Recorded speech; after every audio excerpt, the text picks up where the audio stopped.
સુધરી જાય। એવા જ સંતોની ભૂમિ સાયલા ગામની દીકરી મોરી તેજસ્વીના આપ સૌને કોટી કોટી વંદન। ભૂલો ભલે બીજું બધું મા બાપને ભૂલશો નહીં, અગણિત છે ઉપકાર એના એ કદી વિસરશો નહીં। માતા પિતા પ્રેમની એવી નિરાળી ઋતુ છે જે હંમેશા 12 માસ વાત્સલ્યની જ વર્ષા કરે છે।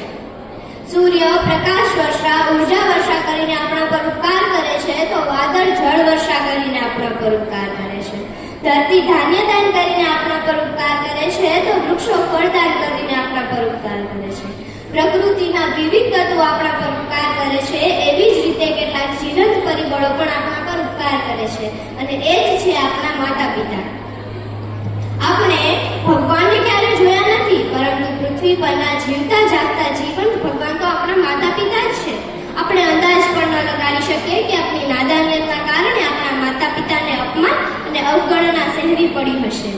માતા પિતાના ખોળામાં બેસી ચીસ કરી મૂકી હશે તો કોઈ ચીજ વસ્તુની જીત હસતા મુખે પૂરી કરી હશે। બીમાર પડ્યા હોય ત્યારે રાત દિવસ જાગીને ચાકરી કરી હશે અને વિના કારણે વહોરાયેલા ઝઘડાને કારણે શોકજનક સ્થિતિમાં મુકાવવું પડ્યું હશે। આ બધી જ દુઃખદ સ્મૃતિઓને ભૂલાવીને સુખદ સ્મૃતિઓ સ્થાપવાનું કાર્ય આપણે આ સમજદારીની વહેમાં જ કરવાનું છે અને જે થશે દરેક તબક્કે તેમને સન્માન આપવાથી। એટલે જ એક કવિએ માતા પિતાના વાત્સલ્યને આ રીતે બિરદાવ્યું છે કે સગડા સ્નેહનો કરો સરવાળો, કાઢો એની સરસાઈ, માતા પિતાના પ્રેમ સામે કરી ન શકે એ હરીફાઈ। માતા વિચારે છે કે મારો દીકરો કે દીકરી આજે ભૂખ્યા ન રહે અને પિતા વિચારે છે કે મારો દીકરો કે દીકરી આવતીકાલે ભૂખ્યા ન રહે। સુખ હોય ત્યારે માતા પાસે જજો, કારણ કે સુખમાં માતા ક્યારેય હરખાતી નથી અને દુઃખ હોય ત્યારે પિતા પાસે જજો, કારણ કે દુઃખમાં પિતા ક્યારેય રડતો નથી।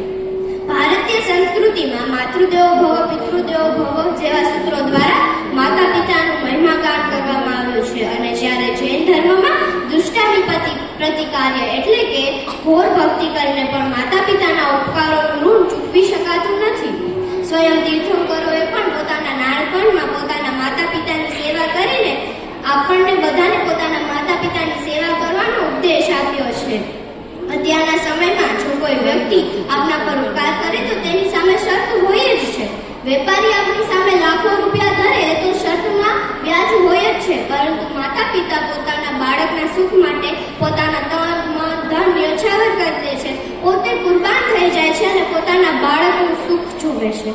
એટલે જ મને કહેવાનું મન થાય કે ધરતી સબ કાગજ કરો, લેખની સબ બન રાય, सात समुद्र की मसी करो, माता पिता के गुण लेखा न जाए।